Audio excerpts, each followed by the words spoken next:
Hello students, I am Harshita Rathore और मैं आप सभी का स्वागत करती हूँ हमारे यूट्यूब चैनल लर्निंग टुगेदर पे। आई होप सब लोग अच्छे होंगे। आज की क्लास में हम करने वाले हैं जो हमने टाइप्स ऑफ टीचिंग देखा था, इसका पार्ट 2 जो है वो हम आज कवर करेंगे और बचे हुए जितने भी आपके शिक्षण की जो विधियां हैं, जो जितने भी आपके टाइप्स है टीचिंग के, उसको कवर करेंगे। इससे प्रीवियस वीडियो में हमने देख लिए थे दो बहुत ही इंपॉर्टेंट टाइप्स ऑफ टीचिंग जो है उसको कवर कर लिया था। एक हमने देखा था कि टीचर सेंट्रिक मेथड जो है वो कौन सा होता है, एक हमने देखा था कि स्टूडेंट सेंट्रिक मेथड जो है वो कौन सा होता है। ये दोनों ही हमने समझ लिए थे। इसके अंदर भी कौन कौन सी और विधियां आती है, कौन कौन से एग्जाम्पल है, वो भी हमने सारी चीजें समझ ली थी। अब इससे आगे की जो क्लास है वो हम आज कंटिन्यू करेंगे, ठीक है। लेकिन क्लास को कंटिन्यू करने से पहले मैं मेरा छोटा सा इंट्रोडक्शन दे देती हूँ। I am Harshita Rathore. मैंने MA प्लस UGC नेट जो है वो करा हुआ है। 2 सालों का मुझे ऑनलाइन टीचिंग का एक्सपीरियंस है। 1000+ स्टूडेंट्स जो है UGC नेट के, उनको मैंने मेंटर करा हुआ है पर्सनली। और पॉलिटिकल साइंस जो है वो मेरा एक्सपर्टीज का सब्जेक्ट है, ठीक है। आगे बढ़ते हैं। ये मेरा पर्सनल टेलीग्राम चैनल है, हर्षिता मैम की पाठशाला। आप टेलीग्राम पे सर्च करोगे ना सिंपली हर्षिता मैम की पाठशाला, तो वहां पे आपको मेरा जो पर्सनल टेलीग्राम चैनल है वो दिख जाएगा। आप इसको ज्वाइन कर सकते हो। आपको यहाँ पे क्लासेस की जो फ्री लिंक है वो मिल जाएगी, क्लासेस की फ्री PDF जो है वो मिल जाएगी। आपके जो एग्जाम से जुड़ी हुई कोई भी इंफॉर्मेशन है, कोई भी नया नोटिफिकेशन है, कोई भी करंट अफेयर से जुड़ी हुई जानकारी है, सारा मैं यहाँ पे अपलोड करती रहती हूँ। तो आपको इस चैनल को जरूर से ज्वाइन कर लेना है, ठीक है। एक हमारा कॉमन टेलीग्राम चैनल है लर्निंग टुगेदर, आप इसको भी जरूर से ज्वाइन कर लेना। आपको क्लासेस की सारी जानकारी जो है या जो भी नए अपडेट जो है वो आपको यहाँ पे भी मिलती रहती है, ठीक है। तो लर्निंग टुगेदर एक हमारा कॉमन टेलीग्राम चैनल है, हमारे यूट्यूब चैनल का ग्रुप है। एक टेलीग्राम चैनल है हर्षिता मैम की पाठशाला, वो मेरा पर्सनल टेलीग्राम चैनल है। तो आप अगर मेरे साथ में पर्सनली जुड़ना चाहते हो तो इसको भी ज्वाइन कर लेना, और ये हमारा कॉमन टेलीग्राम चैनल है, दोनों को ही ज्वाइन कर लेना, ठीक है। अब हम आज की क्लास को शुरू करते हैं। टाइप्स ऑफ टीचिंग जो है इसको शुरू करते हैं। टीचर सेंटर्ड मेथड क्या है, स्टूडेंट सेंट्रिक मेथड क्या है, वो हमने कवर कर लिया था। यानी कि आपका शिक्षक केंद्रित शिक्षण क्या होता है हमने देख लिया था। इसमें जितनी भी आपकी विधियां थी ना, व्याख्यान विधि क्या होती है, प्रदर्शन विधि क्या होती है, स्पष्ट शिक्षण क्या होता है, ये हमने प्रीवियस वीडियो में कवर कर लिया था। दूसरा हमने देखा था छात्र केंद्रित शिक्षण क्या होता है, जहाँ पे स्टूडेंट जो है वो मेन आपका कैरेक्टर जो है वो मेन रोल जो है वो स्टूडेंट का होता है, ठीक है। इसमें भी हमने देख लिया था चर्चा पद्धति क्या होती है, समस्या आधारित शिक्षण क्या होता है, प्रोजेक्ट आधारित शिक्षण क्या होता है, और फ्लिप्ड क्लासरूम क्या होता है। ये सारी चीजें जो है वो हम ऑलरेडी कवर कर चुके थे प्रीवियस क्लासेस में। डिटेल में वहां पे सारा कुछ मैंने समझाया है। तो आई होप आपने अगर वो वीडियो देख ली होगी, और अगर नहीं देखी तो उसको जाके देख लेना, ठीक है। अब हम इससे आगे की क्लास जो है वो शुरू करने वाले हैं। यहाँ पे सारा कुछ आपको इंग्लिश में दिया हुआ है। लेक्चर मेथड क्या है, डेमोन्स्ट्रेशन मेथड क्या है, एक्सप्लिसिट टीचिंग मेथड क्या है, या फिर डायरेक्ट टीचिंग मेथड क्या है, ये तीनों आपके थे। टीचिंग सेंटर्ड मेथड और स्टूडेंट सेंट्रिक मेथड जो है इसके अंदर आते हैं आपके discussion method, problem based learning, project based learning, या फिर आपका फ्लिप्ड क्लासरूम, ठीक है। ये चारों पांचों जो प्रकार है वो सब हमने देख लिए थे। आज हम शुरू करने वाले हैं एक्सपीरियंशियल लर्निंग। अब नाम से ही समझ में आ रहा है एक्सपीरियंशियल लर्निंग, यानी कि यहाँ पे बच्चा जो है वो अपने अनुभव के आधार पर चीजों को सीखेगा। अनुभवनात्मक जो अधिगम जो है उसके मतलब अनुभव के आधार पर आपका अधिगम जो है वो यहाँ पे होगा, ठीक है। अब इसके अंदर कौन कौन सी विधियां आती है, hands on learning, role playing and simulation, और आपका केस स्टडी। अब इनका मतलब क्या होता है, इनका मतलब समझ जाओगे तो ये सारी जो विधियां हैं, जितने भी टाइप्स है वो आपको समझ में आ जाएंगे। सबसे पहले तो एक्सपीरियंशियल लर्निंग होता क्या है भाई, हिंदी में देख लेते हैं।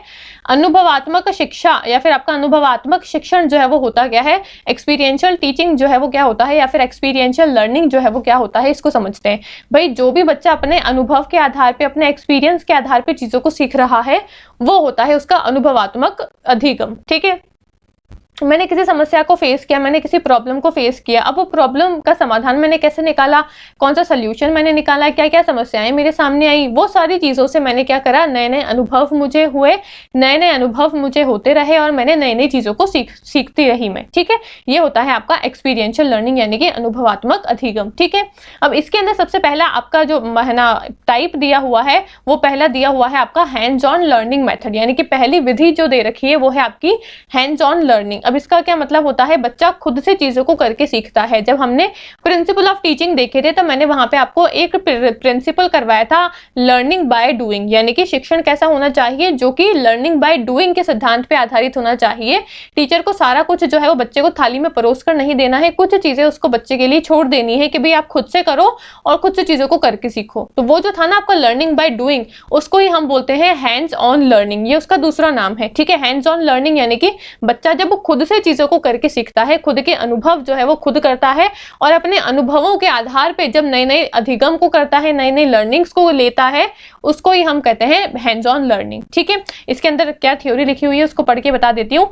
Students learn by performing task, बच्चे जो है वो अपने टास्क को खुद से परफॉर्म करते हैं और फिर नई नई चीजों को लर्न करते हैं, नई नई चीजों को सीखते हैं। हिंदी में क्या लिखा हुआ है आपका, सबसे पहला दिया हुआ है अनुभवात्मक शिक्षण या फिर अनुभवात्मक अधिगम। इसके अंदर पहला प्रकार हमने देखा व्यवहारिक शिक्षण, जहाँ पे छात्र कार्य करके चीजों को सीखता है, यानी कि खुद कार्य करके फिर चीजों को सीखता है, खुद यहाँ पे नई नई चीजों का एक्सपीरियंस करता है, खुद से यहाँ पे अपनी प्रॉब्लम्स को सॉल्व करता है और फिर नई नई चीजों को सीखता है। ठीक है, दूसरा आता है आपका रोल प्लेइंग या फिर साइमुलेशन। इसमें क्या होता है, रोल प्लेइंग, नाम से देख लो, रोल प्ले करना, यानी कि किसी दूसरे का रोल आप प्ले करोगे। ठीक है, जैसे हमारे है ना जो आपके जो है ना जो डांस वगैरह है, जो भी आपकी आर्ट फॉर्म्स वगैरह होती है, उसमें हम क्या करते हैं है ना, कुछ भी कहानियां वगैरह होती है या फिर आपका जो भी हिस्ट्री का एक सपोज चैप्टर है, तो आपको हिस्ट्री में चैप्टर में मैडम कैसे पढ़ा सकती है भाई, एक इंसान को ये राजा बना देगी, एक इंसान को ये रानी बना देगी और कहेगी कि अब आप दोनों को क्या करना है,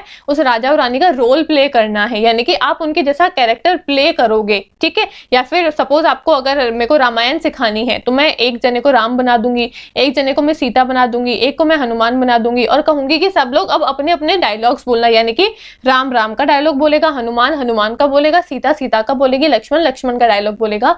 इस तरीके से क्या होगा, सब यहाँ पे उनके रोल को प्ले करेंगे। भी जो राम बनेगा वो राम जी का रोल प्ले करेगा, जो लड़की सीता बनेगी वो सीता जी का रोल प्ले करेगी और यहाँ पे सब अपना अपना रोल प्ले करके फिर चीजों को सीखेंगे। ये होता है आपका रोल प्ले करना, यानी कि इससे क्या होता है, बच्चे जो है वो एक्टिवली पार्टिसिपेट करते हैं। अब अगर मैं बैठी बैठी आपको चीजें समझाती रहूंगी कि राम जी ने ऐसा ऐसा किया था, फिर सीता ने ऐसा ऐसा किया था, हनुमान ने ऐसा ऐसा किया था, तो आपको हो सकता है समझ में आएगी, लेकिन आप इतना ज्यादा आप है ना सक्रिय भागीदारी जो है मेरी बातों में नहीं दे पाओगे। लेकिन अगर मैं ये कहूंगी कि ठीक है आप राम बन जाओ, आप सीता बन जाओ, आप लक्ष्मण बन जाओ और सब अपना अपना रोल जो है वो खुद से प्ले करो, उनके क्या डायलॉग्स थे वो अब आप खुद जो है वो अपने डायलॉग्स समझ के उसको बोलो, तो आप क्या करोगे, आपकी यहाँ पे जो भागीदारी जो है, पार्टिसिपेशन जो है वो और ज्यादा होगा, आपकी यहाँ पे सक्रिय भागीदारी रहेगी। जितना ज्यादा बच्चा खुद चीजों को करके सीखेगा, जितना ज्यादा बच्चे की भागीदारी रहेगी, उतना ही ज्यादा वो चीजों को सीख पाएगा। ठीक है, तो इसलिए रोल प्लेइंग मेथड जो है वो आपका स्टूडेंट सेंट्रिक मेथड होता है। ठीक है, हैंड्स ऑन लर्निंग जो है वो भी आपका स्टूडेंट सेंट्रिक मेथड है, क्योंकि यहाँ पे बच्चा जो है वो सक्रिय रूप से भागीदारी दे रहा है। रोल प्ले जो है आपका, रोल प्लेइंग मेथड जो है, ये भी आपका कौन सा है, स्टूडेंट सेंट्रिक मेथड है, आपका छात्र आधारित शिक्षण है।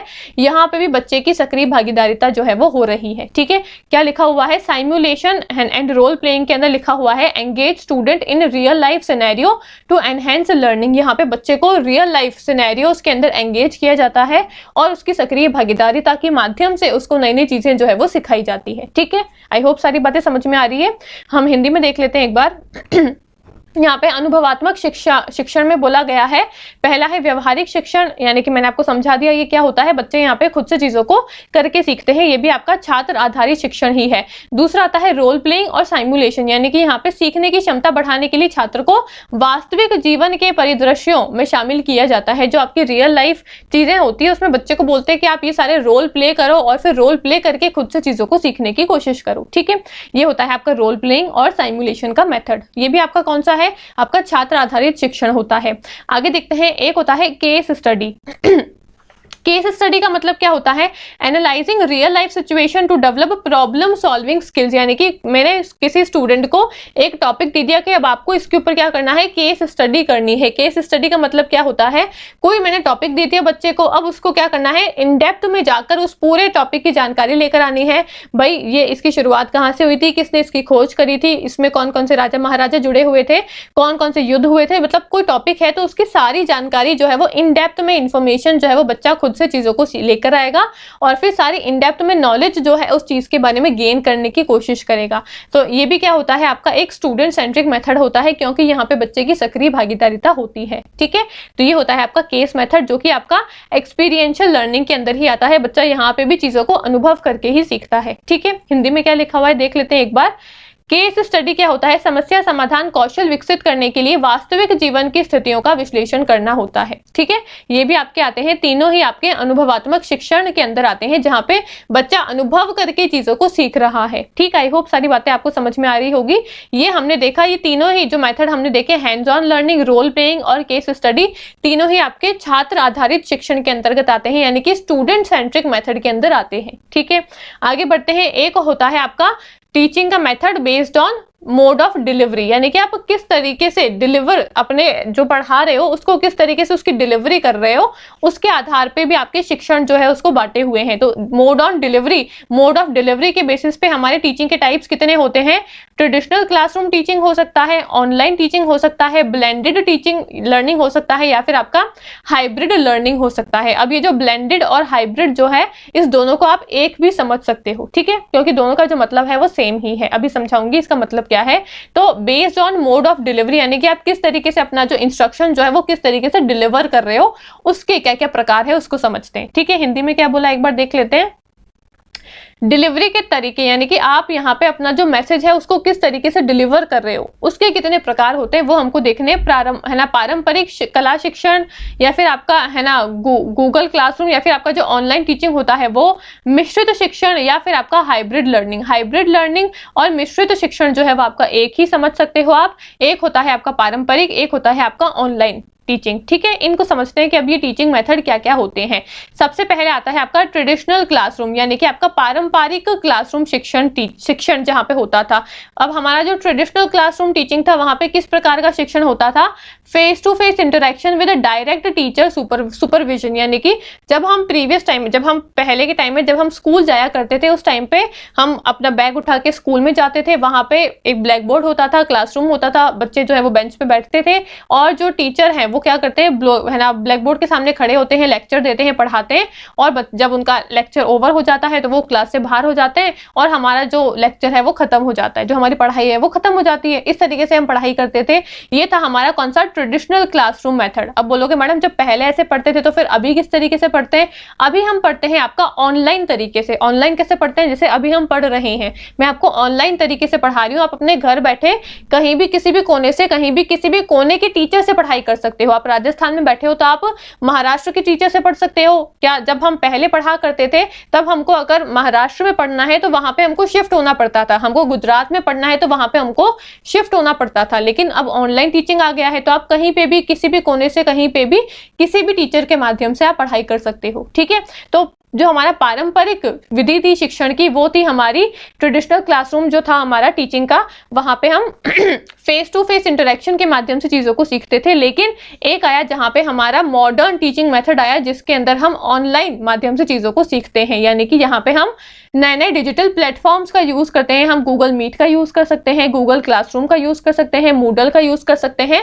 काफी नए नए ऐसे प्लेटफॉर्म्स आ गए हैं, काफी नए नए ऐसे सॉफ्टवेयर आ गए हैं जिसके उपयोग से, जिसके यूसेज के माध्यम से हम क्या कर सकते हैं, हमारी टीचिंग को और ज्यादा हमने कन्वीनियंट बना लिया है। इसको ही हम कहते हैं ऑनलाइन टीचिंग। ठीक है, तो ट्रेडिशनल मेथड क्या है वो समझ में आ गया भाई। पारंपरिक जिस तरीके से हम पढ़ाई करते थे वो हमारी होती है पारंपरिक शिक्षण विधि। ऑनलाइन टीचिंग मेथड क्या है? जहां पे हम नए नए डिजिटल सॉफ्टवेयर का यूज करते हैं, डिजिटल प्लेटफॉर्म का यूज करते हैं, और ऑनलाइन माध्यम से जब हम चीजों को पढ़ते हैं, वो हो गया हमारा ऑनलाइन टीचिंग। ठीक है, एक होता है आपका हाइब्रिड और एक होता है आपका ब्लेंडेड। दोनों का एक ही मतलब होता है। दोनों का मतलब क्या है? जब हम ऑफलाइन और ऑनलाइन दोनों के माध्यम से पढ़ाई कर रहे हैं, यानी कि आप अगर इग्नू यूनिवर्सिटी के बारे में जानते हो, इग्नू क्या है? Indira Gandhi national open university जो है, आप इग्नू के बारे में जानते हो, तो वहां वो जो है आपको डिस्टेंस मोड पे कोर्सेज जो है वो प्रोवाइड करते हैं। डिस्टेंस मोड पे यानी कि ऑनलाइन कोर्सेज जो है वो आपको प्रोवाइड करते हैं। आपको है ना कॉलेज में जाने की जरूरत नहीं है, आप घर बैठे बैठे ऑनलाइन ही उन कोर्सेज को एक्सेस कर सकते हो। ठीक है, लेकिन है ना डिस्टेंस मोड के साथ साथ ये आपको ऑफलाइन टीचिंग का भी ऑफलाइन लर्निंग का भी ऑप्शन देते हैं। यानी कि अगर आप चाहते हो कि आपको कॉलेज में जाके पढ़ाई करनी है तो आप कॉलेज में जाके भी पढ़ाई कर सकते हो। आपको लगता है कि मेरे को कॉलेज जाके पढ़ाई नहीं करनी है, मैं अपने घर से ही फोन से ऑनलाइन बैठ के पढ़ सकती हूँ, तो आप अपना ऑनलाइन बैठ के भी पढ़ सकते हो। यानी कि जहां पे आपको ऑनलाइन और ऑफलाइन दोनों ही तरीके मिलते हैं अपनी पढ़ाई लिखाई करने के, उसको हम बोलते हैं ब्लेंडेड लर्निंग या फिर आपका हाइब्रिड लर्निंग, जहां पे ऑनलाइन और ऑफलाइन दोनों ही माध्यम जो है उसका ऑप्शन आपको मिलता है। ठीक है, तो ट्रेडिशनल में तो हमको सिर्फ और सिर्फ एक ही ऑप्शन मिलता था, जो कि था आपका ऑफलाइन तरीका, जहाँ पे हम क्लास में जाते हैं, क्लास में टीचर आता है और हम आमने सामने बैठ के पढ़ाई करते हैं। फिर ऑनलाइन टीचिंग हुआ, जहाँ पे सिर्फ टीचर जो है वो फोन के अंदर ही हमको वीडियो देखती है और हम फोन के अंदर ही टीचर को देख सकते हैं। टीचर हमको जो है वो ऑनलाइन माध्यम से पढ़ाता था, ऑनलाइन नए नए प्लेटफॉर्म का यूज करके। एक होता है ब्लेंडेड लर्निंग या फिर आपका हाइब्रिड लर्निंग, जो कि आपका ऑफलाइन और ऑनलाइन दोनों का मिश्रण है। ठीक है, आई होप ये सारी चीजें आपको समझ में आ गई होगी। हिंदी में क्या बोला है एक बार पढ़ के बता देती हूँ। हिंदी में ये बोला है आपका, एक तो है आपका पारंपरिक जो है ना शिक्षण विधि होती है, जहाँ पे टीचर और शिक्षक क्या करते हैं, आमने सामने बैठ के ऑफलाइन तरीके से चीजों को सीखते हैं। एक होता है आपका गूगल एंड है ना जो भी जूम मीटिंग्स वगैरह होती है, इसके माध्यम से जब हम ऑनलाइन शिक्षण करते हैं तो ये होता है आपका ऑनलाइन टीचिंग। एक होता है आपका मिश्रित शिक्षण या फिर आपका हाइब्रिड लर्निंग, जहाँ पे ऑफलाइन और ऑनलाइन दोनों का ही मिश्रण देखने को आपको मिलता है, यानी कि आप ऑफलाइन भी पढ़ाई कर सकते हो, आमने सामने बैठ के भी पढ़ाई कर सकते हो टीचर और स्टूडेंट, और आप ऑनलाइन तरीके से भी पढ़ाई जो है वो कर सकते हो। ठीक है, ये होता है आपका डिलीवरी के आधार पे हम किस तरीके से शिक्षण जो है वो कर सकते हैं, यानी कि मोड ऑफ डिलीवरी के बेसिस पे हमारे कौन कौन से टीचिंग के मेथड्स हैं। ठीक, आगे बढ़ते हैं हम पर्पस एंड स्टाइल के बेसिस पे हमारे कौन कौन से शिक्षण के तरीके हैं उसको समझते हैं। एक होता है आपका फॉर्मल टीचिंग, एक होता है आपका इनफॉर्मल टीचिंग, एक होता है आपका इंडक्टिव टीचिंग, एक होता है आपका डिडक्टिव टीचिंग। अब ये जो 4 प्रकार है, इसका मतलब क्या है इसको समझते हैं। सबसे पहले हम देखते हैं फॉर्मल टीचिंग क्या होता है। Structured curriculum with assessment and grades. Informal teaching क्या होता है, learning through casual conversation, mentorship और ऑब्जर्वेशन। हिंदी में क्या बोला है इसको पढ़ लेते हैं, फिर इसको भी समझेंगे। उद्देश्य और शैली के आधार पे हमारी शिक्षण की विधियां कौन कौन सी होती है।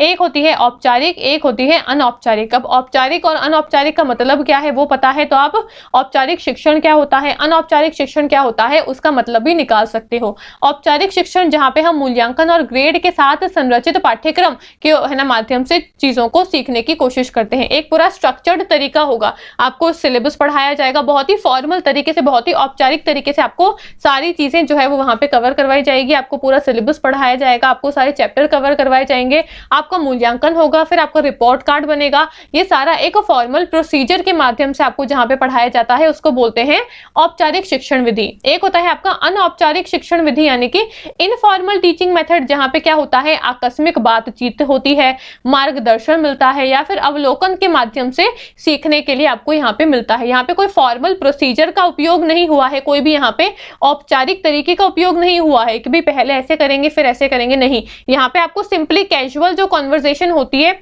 या फिर कोई आपका मार्गदर्शन कर रहा है, कोई आपकी आकस्मिक है ना बातचीत हो रही है, उसके माध्यम से आप जब चीजों को सीखते हो तो उसको बोलते हैं हम अनौपचारिक शिक्षण या फिर आपका इनफॉर्मल टीचिंग। ठीक है, आई होप फॉर्मल इनफॉर्मल का मतलब समझ में आ गया होगा। एक होता है आपका आगमनात्मक शिक्षण, एक होता है आपका निगमनात्मक शिक्षण, यानी कि एक होता है आपका डिडक्टिव टीचिंग, एक होता है आपका इंडक्टिव टीचिंग। अब इसको समझने के लिए पहले आपको इंडक्टिव और डिडक्टिव शब्द का मतलब क्या है वो समझना पड़ेगा। सबसे पहले हम समझते हैं कि इंडक्टिव का मतलब क्या होता है और डिडक्टिव का मतलब क्या होता है। डिडक्टिव का मतलब होता है आपका जनरल से पार्ट की तरफ जब आप बढ़ते हो, और इंडक्टिव का मतलब क्या होता है, डिडक्टिव का उल्टा जो है वो आपका इंडक्टिव होता है, यानी कि आप यहाँ पे पार्ट से जनरल की तरफ बढ़ते हो। इसका क्या मतलब है भाई, जनरल क्या है और पार्ट क्या है। यहाँ पे आप किसी होल चीज से, कोई सामान्य वस्तु है उससे आप किसी पर्टिकुलर यानी कि प्रत्येक वस्तु की तरफ जा रहे हो। फॉर एग्जाम्पल मैंने यहाँ पे बोला कि हमारा जो है ना जितने भी हमारे प्लैनेट्स होते हैं वो हमारे गोल होते हैं। ठीक है, एग्जाम्पल दिया मैंने कि हमारे जितने भी प्लैनेट्स हैं वो सारे हमारे क्या है, गोल प्लैनेट है। तो इसमें हमारा जो मरकरी है वो भी हमारा गोल हो जाएगा, हमारा जो वीनस है वो भी हमारा गोल हो जाएगा, हमारा जो नेपच्यून है वो भी हमारा गोल हो जाएगा। तो यहाँ पे मैंने क्या किया, यहाँ पे मैंने डिडक्टिव विधि जो है उसका इस्तेमाल करा है। पहले मैंने एक सामान्य बात बताई कि भाई जितने भी हमारे ग्रह हैं, जितने भी हमारे प्लैनेट हैं वो गोल होते हैं। अब उसमें मैंने एक एक प्रत्येक ग्रह जो है आपके, एक एक पर्टिकुलर जो आपके प्लैनेट्स हैं उसका एग्जाम्पल देके बता दिया कि भाई जब सारे ही प्लैनेट मेरे गोल हैं तो जो मरकरी है वो भी गोल होगा, जो वीनस है वो भी गोल होगा, जो नेपच्यून है वो भी गोल होगा। तो जब हम किसी सामान्य बात से एक प्रत्येक बात की तरफ बढ़ते हैं तो उसको हम बोलते हैं डिडक्टिव मेथड। इंडक्टिव क्या होता है, इसका ही उल्टा हो जाएगा। जब हम प्रत्येक बात से कोई सामान्य कंक्लूजन निकालते हैं, कोई सामान्य निष्कर्ष निकालते हैं, उसको बोलते हैं इंडक्टिव विधि। फॉर एग्जाम्पल अब इसका क्या मतलब हो जाएगा, इसका ये मतलब हो जाएगा कि इसी सेम एग्जाम्पल को मैं समझाती हूँ। मैंने बोला कि जो मरकरी है वो गोल है, मैंने बोला कि जो वीनस है वो भी गोल है, मैंने बोला कि जो नेपच्यून है वो भी गोल है। इसका क्या अर्थ निकल रहा है? इसका ये निष्कर्ष निकल रहा है कि भाई हमारे जितने भी ग्रह हैं, हमारे जितने भी प्लैनेट्स हैं, वो सारे ही गोल होते हैं। ये होता है आपका इंडक्टिव मेथड, जहां पे हम प्रत्येक वस्तु से सामान्य की तरफ बढ़ते हैं। एक होता है आपका डिडक्टिव मेथड, जहां पे हम सामान्य से प्रत्येक की तरफ बढ़ते हैं। ठीक है, तो यही होता है आपका इंडक्टिव और डिडक्टिव टीचिंग। डिडक्टिव टीचिंग में हम क्या करते हैं, कोई जनरल चीज है उससे हम पर्टिकुलर की तरफ जाते हैं, और इंडक्टिव मेथड क्या होता है, कोई पर्टिकुलर चीज होती है, कोई सामान्य चीज होती है, उससे हम बच्चे को जनरल की तरफ यानी कि आपको सामान्य की तरफ लेकर जाते हैं। ठीक है, आई होप इंडक्टिव और डिडक्टिव भी आपको समझ में आ गया होगा। ठीक है, तो उद्देश्य और शैली के आधार पे हमने 4 प्रकार के शिक्षण देखे। पहला हमने देखा फॉर्मल शिक्षण यानी कि आपका औपचारिक शिक्षण, एक देखा हमने इनफॉर्मल शिक्षण यानी कि आपका अनौपचारिक शिक्षण, एक देखा हमने आगमनात्मक शिक्षण यानी कि आपका इंडक्टिव मेथड, जहां पे हम क्या करते हैं, हम पर्टिकुलर से बच्चे को जनरल की तरफ लेकर जाते हैं। एक होता है आपका डिडक्टिव मेथड यानी कि निगमनात्मक मेथड, जहां पे हम बच्चे को जनरल से पर्टिकुलर यानी कि सामान्य से विशिष्ट की तरफ लेकर जाते हैं। आई होप ये सारे मेथड्स जो है वो आपको समझ में आ गए होंगे। अब हम आगे बढ़ते हैं और अलग अलग प्रकार के जो मेथड्स है उसको देखते हैं। एक होता है आपका टीचिंग का method based on learning environment. मैंने बताया कि टीचिंग एप्टीट्यूड में एनवायरनमेंट जो है, पर्यावरण जो है, इसका मतलब आपके जो फूल पत्तियां, हवा, पेड़ पौधे जो होते हैं, उसका मतलब एनवायरनमेंट का ये मतलब नहीं होता है, बल्कि यहाँ पे एनवायरनमेंट का मतलब होता है आपके आसपास का वातावरण कैसा है, आप किस एनवायरनमेंट में पढ़ रहे हो या फिर आप किस एनवायरनमेंट में पढ़ा रहे हो। ठीक है, वो फूल पत्तियों वाला एनवायरनमेंट नहीं है ये। ठीक है, अब एनवायरनमेंट के आधार पर आपके कौन कौन से टीचिंग लर्निंग के मेथड होते हैं उसको समझते हैं। सबसे पहले बोला है एक्टिव लर्निंग, एक होता है आपका पैसिव लर्निंग। एक्टिव लर्निंग सक्रिय अधिगम, और एक होता है पैसिव लर्निंग यानी कि निष्क्रिय अधिगम। सक्रिय कब होगा, engage student through activities like debate, problem solving and brainstorming. जब बच्चे को आप कुछ ऐसी एक्टिविटीज दे रहे हो जो वो खुद से चीजों को करके सीख रहा है, उसका दिमाग लग रहा है वहां पे, खुद वो एंगेज हो रहा है चीजों में, अपनी भागीदारी दे रहा है, पार्टिसिपेशन दे रहा है, इंटरेक्ट कर रहा है, चर्चा कर रहा है, चर्चा विमर्शा कर रहा है वहां पे, यानी कि डिस्कशन कर रहा है, उसको हम बोलते हैं एक्टिव लर्निंग यानी कि सक्रिय भागीदारिता। ठीक है, एक होता है पैसिव लर्निंग का मेथड, जहां पे बच्चा जो है वो निष्क्रिय रूप से कार्य कर रहा है, यानी कि जहां पे बच्चे का कोई इंटरेक्शन नहीं है, बच्चे से कोई बातचीत नहीं हो रही है, बच्चे की कोई भागीदारी नहीं है, बच्चा सिर्फ और सिर्फ टीचर को सुने जा रहा है। तो ये होता है आपका निष्क्रिय लर्निंग यानी कि आपका पैसिव लर्निंग। ठीक है, आई होप दोनों समझ में आ गए होंगे। एक होता है आपका collaborative learning method. Collaborative learning method क्या होता है, it involve team work and group based learning strategies. Collaborative यानी कि कोलैबोरेशन करके जब हम क्या करते हैं, है ना, हमारे जो ग्रुप है, ग्रुप लर्निंग जब हम करते हैं, हम बोलते हैं ना कि हम दोस्तों के साथ में जा रहे हैं ग्रुप लर्निंग करने के लिए, आज हम सारे दोस्त आपस में मिलकर ग्रुप लर्निंग करेंगे। वो ग्रुप लर्निंग क्या होता है, ग्रुप स्टडी जिसको हम बोलते हैं, वो ग्रुप स्टडी क्या होती है, आपकी कोलैबोरेटिव लर्निंग होती है, जहां पे आप 4-5 दोस्त मिलके क्या करोगे, एक टीम बना के टीम वर्क की तरह काम करोगे और ग्रुप में आप पढ़ाई करोगे। जहां पे 5 दोस्त अगर बैठे हो तो 5 दोस्त तो अपने अपने आइडियाज दोगे, तो एक इंसान को नए अलग अलग 5 और आइडियाज जो है वो जानने को मिलेंगे कि अच्छा इस चीज के बारे में ये इस तरीके से सोचता है, वो उस तरीके से सोचता है। ठीक है, तो आपको 5 नए आइडियाज जो है वो देखने को मिलेंगे, 5 नई जानकारियां जो है वो मिलेंगी, 5 नई और चीजें जो है वो सीखने को मिलेंगी। इसको बोलते हैं ग्रुप बेस्ड लर्निंग, जिसको हम कोलैबोरेटिव लर्निंग के माध्यम से या फिर कोलैबोरेटिव लर्निंग के नाम से जानते हैं। ठीक है, एक होता है आपका पर्सनलाइज्ड लर्निंग। पर्सनलाइज्ड लर्निंग क्या होता है,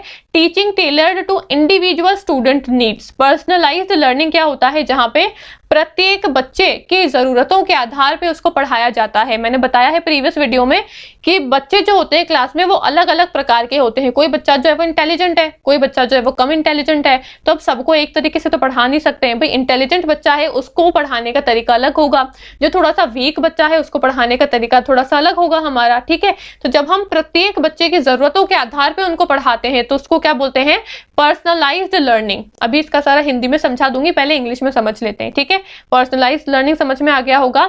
एक होता है आपका गेमिफाइड लर्निंग। गेमिफाइड लर्निंग जहां पे हम गेम्स का उपयोग करके बच्चों को सिखाते हैं, यानी कि उसको सेशन जो है हमारा उसको और इंटरेक्टिव बनाकर और इंटरेस्टिंग बनाकर गेम्स वेम्स खिला के बच्चे को जब हम गेम्स के माध्यम से, खेल कूद के माध्यम से सिखाते हैं, उसको बोलते हैं गेमिफाइड लर्निंग। ठीक है, ये सारे 4-5 प्रकार हमने देखे लर्निंग एनवायरनमेंट के आधार पे कौन कौन से आपके शिक्षण के प्रकार होते हैं उसके अंदर। ठीक है, हिंदी में क्या लिखा हुआ है एक बार हिंदी में भी समझ लेते हैं भाई।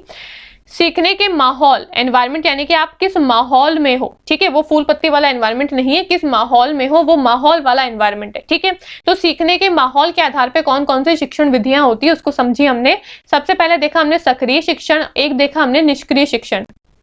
सक्रिय शिक्षण वाद विवाद, समस्या समाधान और विचार मंथन जैसी गतिविधियों के माध्यम से छात्र को संलग्न करता है, यानी कि जब बच्चे क्या कर रहे हैं, समस्या का समाधान निकाल रहे हैं, चर्चा कर रहे हैं, चर्चा विमर्शा कर रहे हैं, वाद विवाद कर रहे हैं, डिस्कशन कर रहे हैं, अपनी सक्रिय भागीदारी दे रहे हैं और फिर चीजों को सीख रहे हैं, तो उसको क्या बोलते हैं, सक्रिय शिक्षण कहते हैं। एक निष्क्रिय अधिगम क्या होता है, यानी कि पैसिव लर्निंग क्या होता है, विद्यार्थी बिना अधिक बातचीत के जानकारी को प्राप्त कर रहा है, यानी कि टीचर बोल रहा है और सिर्फ मुंह पे उंगली लगा के उसको सुन रहा है। भाई जानकारी तो तब भी प्राप्त हो रही है लेकिन उसकी भागीदारी बिल्कुल भी नहीं है, ठीक है, सिर्फ बैठे बैठे उसको सुन रहा है, वो होता है आपका निष्क्रिय अधिगम। एक होता है सहयोगात्मक शिक्षण, यानी कि कोलैबोरेटिव लर्निंग, जहां पे बच्चा क्या करता है, ग्रुप स्टडी करता है, टीम बना के और फिर नई नई चीजों को सीखने की कोशिश करता है। इसमें टीम वर्क और समूह आधारित शिक्षण रणनीतियां शामिल होती है, जिसको हम क्या कहते हैं, सहयोगात्मक शिक्षण, यानी कि जब बच्चा सहयोग के माध्यम से चीजों को सीखने की कोशिश करता है, जिसको हम ग्रुप स्टडी के नाम से भी जान सकते हैं, ठीक है। एक होता है आपका व्यक्तिगत शिक्षण, यानी कि पर्सनलाइज्ड टीचिंग। व्यक्तिगत शिक्षण क्या होता है, छात्रों की व्यक्तिगत आवश्यकताओं के अनुसार उनको पढ़ाया जाता है। एक बच्चा कैसा है उसको उसकी जरूरत के आधार पर पढ़ाया जाएगा, दूसरा बच्चा कैसा है उसको किस चीज में वीक है, किस चीज में वो ज्यादा स्ट्रांग है, उसको उसकी जरूरत के आधार पर पढ़ाया जाएगा, उसको उसकी नीड्स के आधार पर पढ़ाया जाएगा, वो होता है आपका व्यक्तिगत शिक्षण, यानी कि पर्सनलाइज्ड लर्निंग, ठीक है। और जो आखिरी वाला मेथड था वो हमने देखा था गेमिफाइड लर्निंग। सीखने को अधिक आकर्षक और इंटरैक्टिव बनाने के लिए गेम तत्वों का उपयोग करते हैं। जब हम चाहते हैं कि हमारा जो पढ़ाया हुआ है, जो हम पढ़ा रहे हैं बच्चे को, वो ज्यादा समय तक उसको दिमाग में बैठा रहे, लंबे समय तक उसको याद रहे, इसके लिए हमको हमारे जो हम पढ़ा रहे हैं, जो हमारी शिक्षण विधियां हैं, उसको इंटरेस्टिंग बनाना पड़ेगा। और बच्चे जो है वो खेल कूद से ज्यादा कहीं पे भी उनको इंटरेस्ट नहीं आता है। तो जब हम पढ़ा रहे हैं तो हम जब पढ़ाई में खेल कूद का उपयोग करते हैं, यानी कि गेम्स का उपयोग करते हैं, और गेम्स के माध्यम से जब हम बच्चे को पढ़ाते हैं तो उसको हम क्या कहते हैं, गेमिफाइड लर्निंग जो है वो कहते हैं, ठीक है। ये सारे आपकी टीचिंग की जो टाइप्स है, शिक्षण की जो विधियां हैं, वो यहाँ पे समाप्त होती है। सबसे पहले हमने शुरुआत करी थी टीचर सेंटर्ड मेथड से, फिर हमने देखा स्टूडेंट सेंट्रिक मेथड। आज की वीडियो में हमने देखा एक्सपीरियंशियल लर्निंग क्या होती है, फिर हमने देखा कि मोड ऑफ डिलीवरी के आधार पे कौन कौन से शिक्षण के तरीके होते हैं, फिर हमने देखा पर्पस और स्टाइल के आधार पे कौन कौन से शिक्षण के तरीके हैं, और आपके सीखने का जो माहौल होता है, लर्निंग का जो एनवायरनमेंट होता है, इसके आधार पे कौन कौन से शिक्षण के तरीके हैं, ये सब हमने देख लिया है, ठीक है। तो आपका जो टाइप्स ऑफ टीचिंग है ना, शिक्षण के जो प्रकार है, वो आपका कंप्लीट हो चुका है। अगले वीडियो में हम इसके कुछ एमसीक्यूज यानी कि कुछ प्रैक्टिस के क्वेश्चंस जो है उसको सॉल्व कर लेंगे, ठीक है। तो ये आज की हमारी क्लास थी। आई होप आपको क्लास जो है अच्छी लगी होगी। क्लास अच्छी लगी तो इसको लाइक करना, शेयर करना, मुझे कॉमेंट करके जरूर से बताना कि आपको वीडियो कैसी लगी है। कोई भी सजेशन है तो मुझे कॉमेंट करके जरूर से बता सकते हो, ठीक है। ये मेरा पर्सनल टेलीग्राम चैनल है, इसको जरूर से ज्वाइन कर लेना, हर्षिता मैम की पाठशाला। ये हमारा कॉमन टेलीग्राम चैनल है लर्निंग टुगेदर, इसको भी याद से ज्वाइन कर लेना, ठीक है। बाकी मिलते हैं अगली वीडियो में। Thank you so much.